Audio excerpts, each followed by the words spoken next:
महायुतीचे उमेदवार मिहिर कोटेचा यांच्या मुलुंडमधील कार्यालयावरती हल्ला झाला। संपूर्ण कार्यालयाची तोडफोड करण्यात आली। या प्रकरणी महाविकास आघाडीचे उमेदवार संजय दिना पाटील यांच्या कार्यकर्त्यांनीच कार्यालयाची तोडफोड केली असा आरोप भाजपकडून करण्यात आलाय।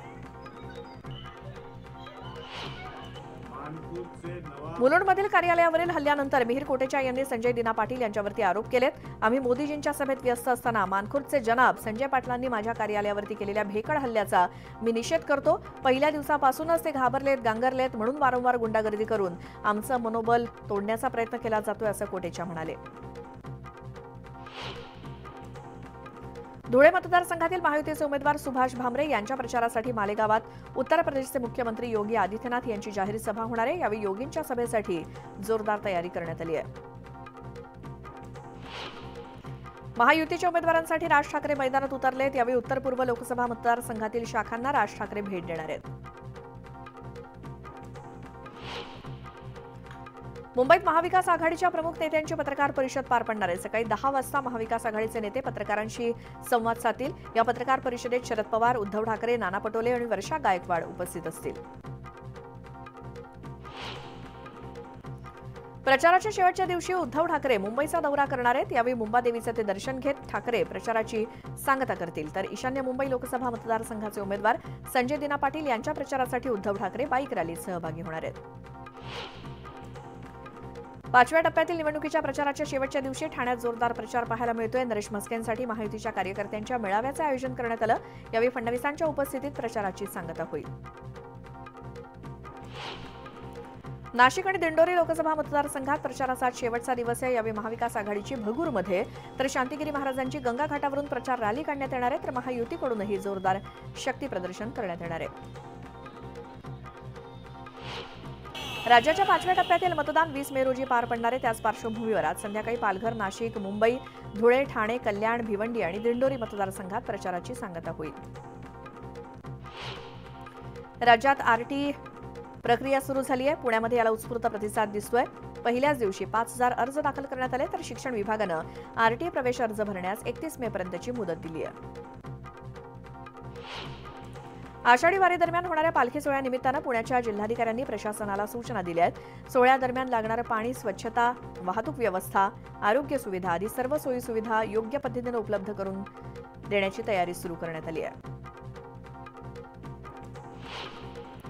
पुणे शहरातील रिक्षांची संख्या मागील 7 वर्षात तब्बल 67,000 वाढली आहे। मात्र वाहतुकीचे इतर पर्याय उपलब्ध झाल्यानं त्याचा परिणाम वाहतुकीवरती होताना दिसतोय। त्यामुळे पारंपरिक प्रवासी रिक्षांपासून दूर गेल्यानं रिक्षाचालक आर्थिक संकटात अडकलेत। कोकणातील मासेमारी हंगाम आता अंतिम टप्प्यात आलाय। 31 मे ते 1 ऑगस्ट या कालावधीत मासेमारी पूर्णपणे ठप्प होणार असल्यानं ताज्या माशांना पर्यटकांनी आणि नागरिकांनी पसंती दिली आहे। त्यामुळे हर्णे बंदरात खरेदीसाठी झुंबड उडाली आहे। धाराशिव जिल्ह्यातील सर्व कंत्राटी कामगारांनी एकत्रित येत बेमुदत आंदोलन पुकारलं। जिल्ह्यातील 347 वीज कंत्राटी कामगार आक्रमक झाल्यानं त्यांनी अभियंता कार्यालयाबाहेर उपोषणाला सुरुवात केली। कोराडीतील 660 मेगावॅटचा संच बॉयलर ट्यूब लिकेजमुळे बंद पडल्यानं वीज निर्मितीत घट झाली। 8 नंबरचा संच 14 मे पासून बंद असल्यानं 1900 मेगावॅट वीज निर्मितीत घट झाली आहे। नागपूर पालिका आता होर्डिंगच्या सर्वेक्षणासाठी ड्रोनची मदत घेणार आहेत आणि त्याची ट्रायल सुद्धा घेण्यात आली। तर 3 दिवसात आकाश चिन्ह विभागानं 350 होर्डिंगचं सर्वेक्षण पूर्ण केलं आणि त्यातील 4 जीर्ण होर्डिंग स्ट्रक्चर काढण्यात आली आहेत। मुंबईत सुमारे 400 सोसायट्यांच्या टेरेसवरती होर्डिंग्स आहेत। आता ज्या सोसायट्यांच्या टेरेसवर होर्डिंग्स उभारण्यात आली आहेत त्या होर्डिंगच्या ऑडिटचं काय, ती सोसायटी तेवढी भक्कम आहे का, ती सोसायटी किती जुनी आहे इत्यादीचा आढावा मुंबई पालिका घेणार आहे असे प्रश्न निर्माण झालेत। मुंबईतील मतदान प्रक्रियेसाठी मुंबई शहर प्रशासन सज्ज झाले। लोकशाहीच्या या उत्सवात सर्व मतदारांनी सहभाग घ्यावा असं आवाहन निवडणूक अधिकारी संजय यादव यांच्याकडून करण्यात आलं। 15,000 कर्मचारी तैनात करण्यात आलेत। तारापूर येथे उभारण्यात आलेल्या देशातील पहिल्या 2 अणुभट्ट्या कार्यान्वित होण्यास आणखी 5 महिने विलंब लागणार आहे। दुरुस्तीसाठी आवश्यक असलेल्या विशेष वाहिन्या इटलीतून येण्यास विलंब होत असल्यानं या अणुभट्ट्यातून वीज निर्मिती सुरू होण्यास आता नोव्हेंबर उजाडण्याची चिन्ह आहेत। आज आणि उद्या मुंबई पुणे महामार्ग 1.5 तासासाठी बंद असेल। हायवेवरील ओव्हरहेड गॅन्ट्रीच्या तांत्रिक तपासणीसाठी हा ब्लॉक घेण्यात येणार आहे। सकाळी 10:30 वाजल्यापासून दुपारी 12 वाजेपर्यंत वाहतूक बंद असेल। जुन्या महामार्गावरून वाहतूक वळवण्यात आली आहे।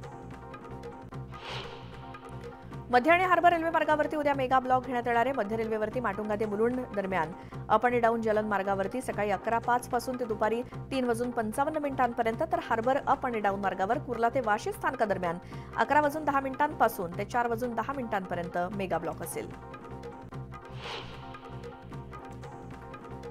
नागरिकांच्या तक्रारींचा वेळीच निपटारा व्हावा यासाठी पिंपरी चिंचवड पोलीस आयुक्तालयाच्या प्रत्येक पोलीस ठाण्यात दर शनिवारी तक्रार निवारण दिनाचं आयोजन करण्यात येणार आहे.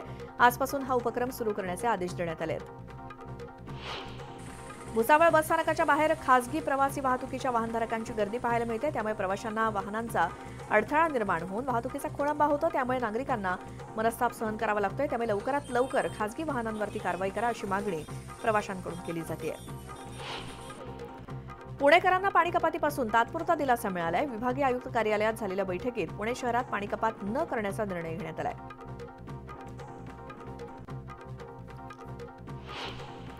वाशिम जिल्ह्यातील महावितरणच्या ढिसाळ कारभाराचा फटका शहरातील पाणी पुरवठ्याला बसतोय.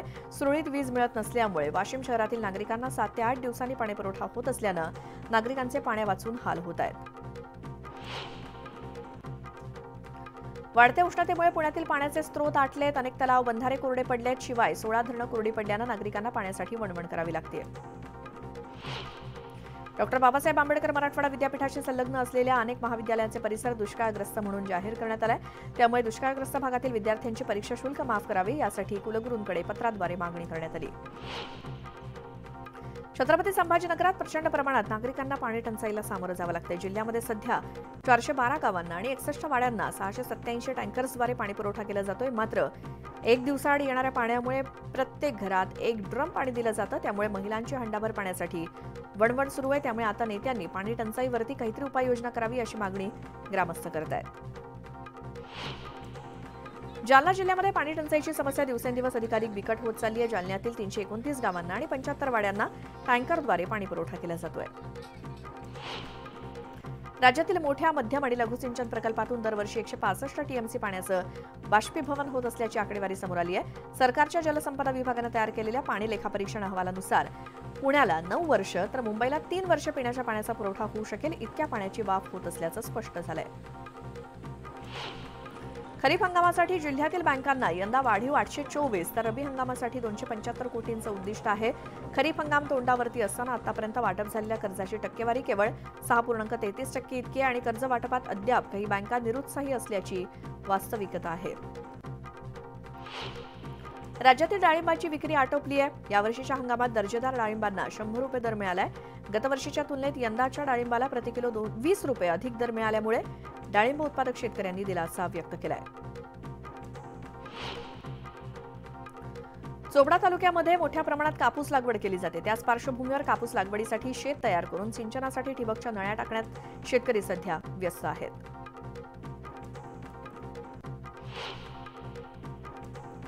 माढा तालुक्यात अवकाळी पावसाचा कहर पाहायला मिळाला. काही ठिकाणी घरांचं मोठ्या प्रमाणात नुकसान झालं असून शेती पिकंही जमीनदोस्त झाली आहे. त्यामुळे नुकसानीचे तातडीने पंचनामे करून मदत देण्यात यावी अशी मागणी मोहिते पाटील यांनी केली.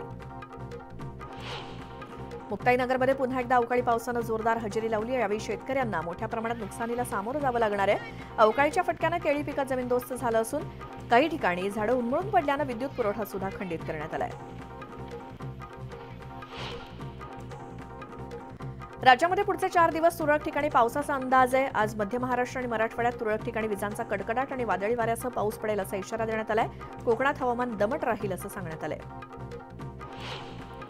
विदर्भावर ऐन मे महिन्यातही पावसाचं सावट कायम आहे. आजपासून पुढचे 2 दिवस विदर्भात येलो अलर्ट जारी करण्यात आलाय. त्यामुळे विदर्भात पुन्हा वादळी वाऱ्यासह अवकाळी पावसाची शक्यता आहे.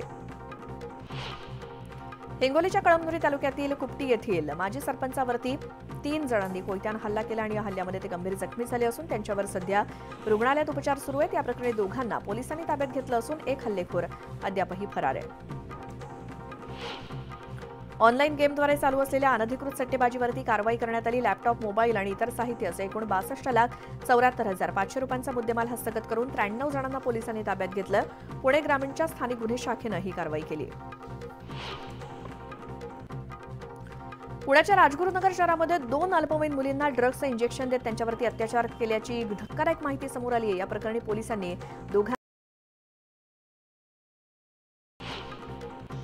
वाळूंज पोलीस ठाण्याअंतर्गत गर्भपात आणि गर्भलिंग चाचणी करणाऱ्या डॉक्टरचा पर्दाफाश करण्यात आला होता. या प्रकरणी आता आणखी 3 आरोपींना अटक करण्यात पोलिसांना यश आलंय. यात एका महिलेचा देखील समावेश आहे. सिडको पोलिसांनी एका घरफोडी करणाऱ्या आरोपीला अटक केली असून त्यांच्याकडून जवळपास 3,80,000चा मुद्देमाल हस्तगत करण्यात पोलिसांना यश आलंय.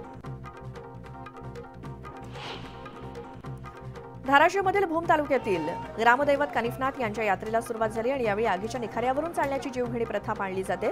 हा सोहळा पाहण्यासाठी भाविकांनीही मोठ्या प्रमाणात गर्दी केली.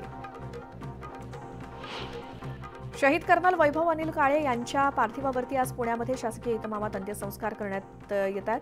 यावेळी पोलीस दलाच्या जवानांनी शहीद जवानाला मानवंदना दिली. महायुतीच्या सभेत मोदींनी काँग्रेसवरती जोरदार हल्लाबोल केला. माझ्याकडे 10 वर्षांचा रिपोर्ट कार्ड आहे आणि पुढच्या 25 वर्षांचा रोड मॅप आहे, पण इंडिया आघाडीकडे काहीच नाही. त्यांची नजर महिलांच्या मंगळसूत्रावर आणि मंदिरातल्या सोन्यावर असल्याचा टोला त्यांनी लगावला. काँग्रेसनं संपत्तीवरती वारसा कर लावण्याची तयारी सुरू केली असून तुम्ही कमावलेल्या संपत्तीतील 50% संपत्ती मुस्लिमांना देणार असल्याचं मोदी म्हणाले. भारतामध्ये अनेक देशभक्त मुस्लिम आहेत, पण ओवैसींसारख्या ज्या औलादी आहेत त्यांचे जे अड्डे आहेत ते अड्डे एकदा तपासून घ्या. तिथे माणसं घुसवा, देशाचं सैन्य घुसवा आणि त्यांना उद्ध्वस्त करून टाका, अशी मागणी राज ठाकरेंनी पंतप्रधान मोदींकडे केली. मोदींनी असं केल्यास देशात सर्वांना सुरक्षित वावरता येईल, असं राज ठाकरे म्हणाले. महायुतीच्या सभेतून देवेंद्र फडणवीस यांनी काँग्रेसवरती जोरदार हल्लाबोल केला. उज्ज्वल निकमांना तिकीट दिल्यानंतर काँग्रेसवाले म्हणतात कसाबनं करकरेंना मारलंच नाही. मतांसाठी काँग्रेस शहीदांचा अपमान करत असल्याचा आरोप फडणवीसांनी केला. इंडिया आघाडी कसाब सोबत आहे तर आम्ही उज्ज्वल निकम यांच्या सोबत आहोत, असं ते म्हणाले. बीकेसीतील इंडिया आघाडीच्या सभेत उद्धव ठाकरेंनी मोदी शहांवरती हल्लाबोल केला.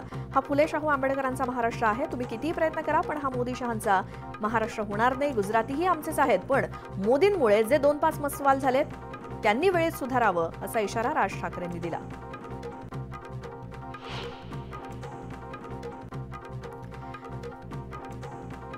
आणि यासोबतच वेळ झाली या बुलेटिनमध्ये एका छोट्याशा ब्रेकची. तुम्ही पाहत राहा न्यूज 18 लोकमत.